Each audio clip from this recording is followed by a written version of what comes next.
उपमुख्यमंत्री शिंदेंना नवी मुंबईमधील शासकीय कार्यक्रमातनं डावलल्यामुळे चर्चांना उधाण। मंत्रिमंडळ बैठकीमध्ये प्रश्न उपस्थित करून नरेश म्हस्केंसह संजय शिरसाठांची नाराजी, तर प्रत्येक गोष्टीमध्ये माझं नाव ओढू नका, गणेश नाईकांचं उत्तर। नवी मुंबईतील शासकीय कार्यक्रमाच्या निमंत्रण पत्रिकेमध्ये शिंदेंचं नाव नसल्यामुळे शिवसेना आक्रमक। गणेश नाईकांची गाडी अडवण्याचाही प्रयत्न, कार्यक्रमस्थळी जात गेटवर चढले, महापालिकेमध्ये जात जाबही विचारला। वायुदलाच्या विमानात नीटचे पेपर अकोल्यात दाखल, तर 21 जूनच्या फेरपरीक्षेसाठी केंद्रीय सुरक्षा दलाची चोख व्यवस्था, अकोल्यातील 4 अज्ञात स्थळांवर पहारा। मुंबई महापालिकेमध्ये भर दुपारी बत्ती गुल, 12 वाजेपासून तब्बल 1.5 तास शासकीय कामकाज विस्कळीत। तांत्रिक बिघाडामुळे वीज गेल्याचा प्रकार, कारभारावर यामुळे प्रश्न उपस्थित।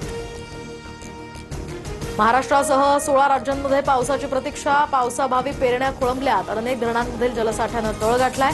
पाऊस लांबल्यास पाणी टंचाईचं संकट आणखी गडद होणार।